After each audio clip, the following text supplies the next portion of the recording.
He's a ghost.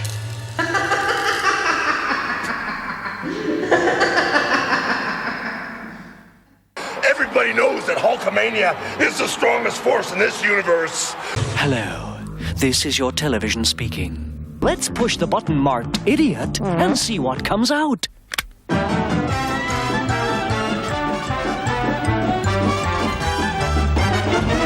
So people, as you know, I saw The Batman for the second time last Sunday, and it's my second and final time because boy, I really don't like this movie that much. There are some great aspects about it, like Colin Farrell, like Paul Dano, and at times when Robert Pattinson is just being Batman, he's good. When he's emo Bruce Wayne, forget it, that's not my Bruce Wayne. And oh god, Zoe Kravitz, still as insufferable as ever. In the role of Catwoman, the role that she was given by proxy, you know, nobody else was allowed to audition for the role. She was the only person fit for the role because, you know, she does protested very much after The Dark Knight Rises, how she didn't get a coveted role because she was deemed too urban, whatever that means. And of course, the funniest moment in the film for me is when you have that virtue signaling female mayor, the POC, who stands on the podium, rah, rah, rah, and suddenly, boom, just gets shot in the shoulder. That made me laugh, and it still makes me laugh. And afterwards, she's walking around in a daze. Oh, what do I do? Oh, you know, any normal person that gets shot be like, you know, bandage yourself, you know, put the pressure on, stop the blood from flowing, get on and do your stuff. But she was like, So anyway, I was sent this link by a friend of mine, the Batman. There's a deleted scene in Arkham Asylum. Now, I have watched this once already, but I'm going to go through bits and pieces again here and hopefully avoid a copyright claim from Warner Brothers, because I did a bit of a test last night and straight away the claim is on this, so I had to delete that video. Now I'm just going to do this again. I'm just going to give you my 10 cents worth about what I think about this. Personally, I'm glad it wasn't in the film, but also, why was it even made in the first place? I don't understand it. It's a bit strange.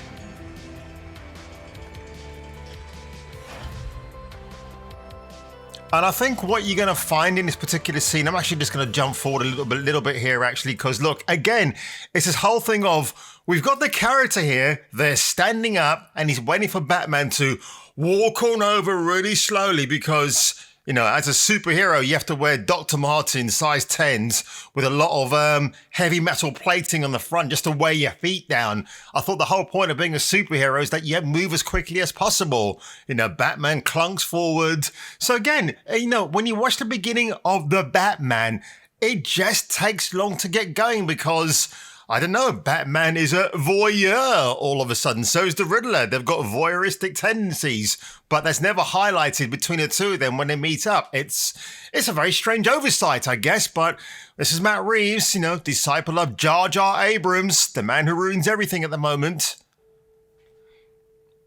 We got the dramatic music, folks.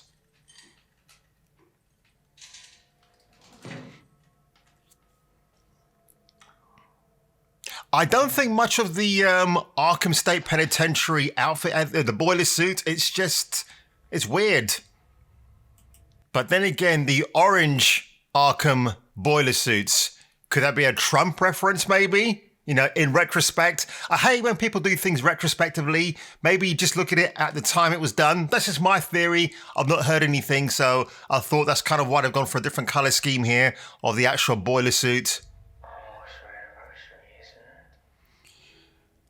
Now again, I think if you put closed captions on, yeah. Serial killer. But he's mumbling.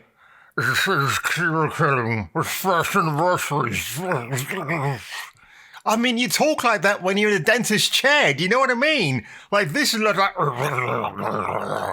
nothing against Barry Keoghan. He's a good actor, but the interpretation of the Joker here, he's all physically and mentally scarred.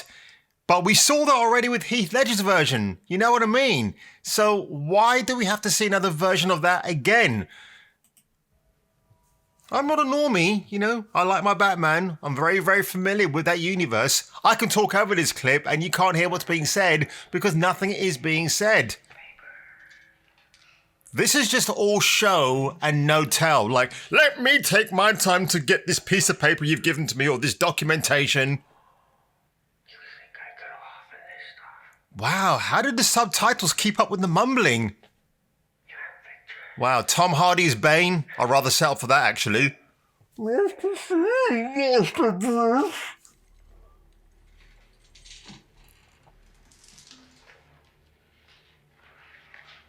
He's got the back and the sides of his head shaved. Like, come on, man.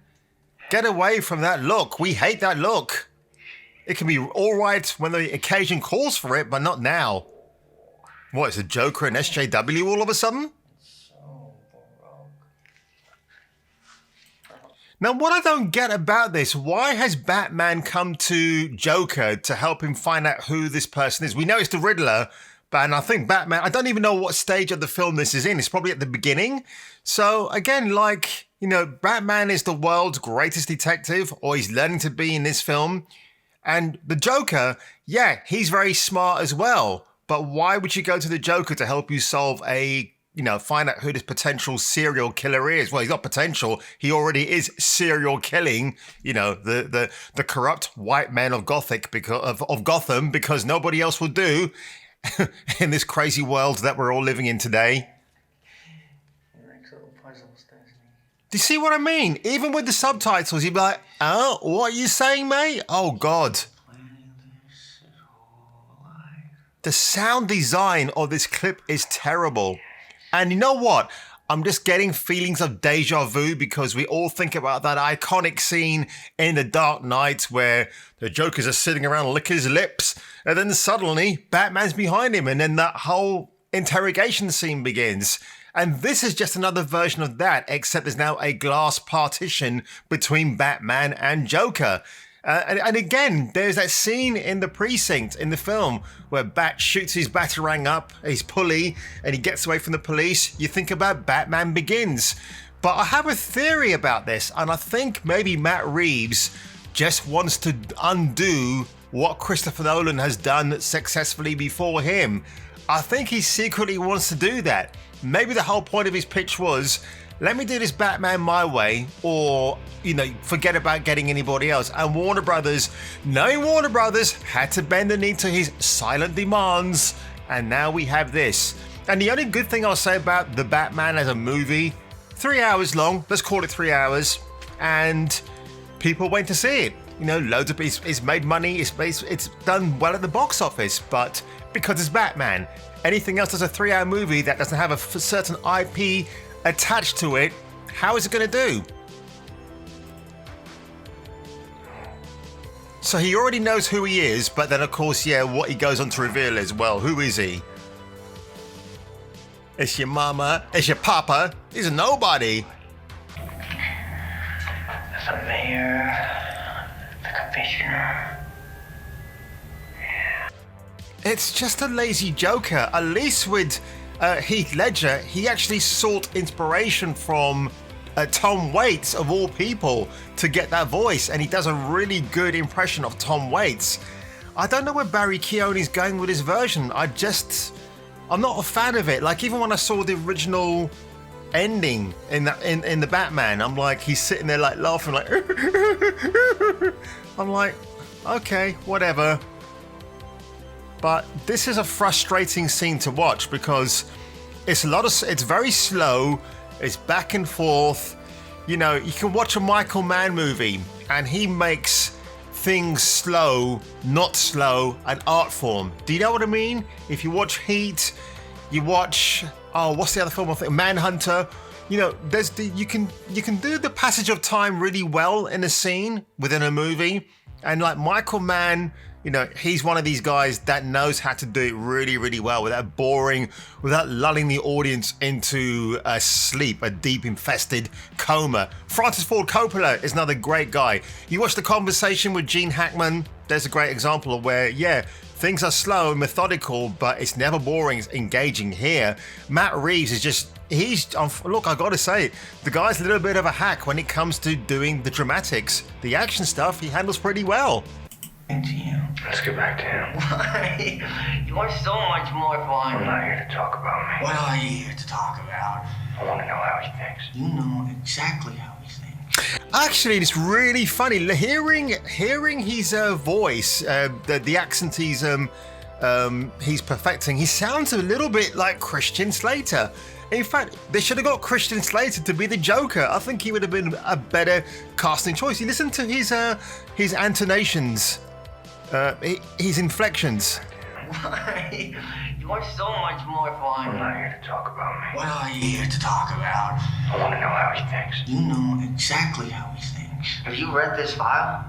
See, he sounds exactly like Christian Slater. I've only just picked up on it now, funny enough. And then, of course, we get to the end. Look, guys, you're not really missing much about this. I mean, people are kind of flocking all over like, oh my God, this is such an amazing scene. It's like, no, it's not. It's just something that got cut out of the movie because it wasn't needed. If it was that amazing, why was it in the final cut? Tell me that. Riddle me that. His motives, whether he loves or hates you.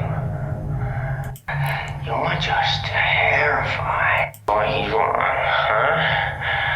You think they deserved it, huh? And then, of course, we get the quarter pounder lips. I've got to thank my mum for that because she came out with that catchphrase. Absolutely hideous.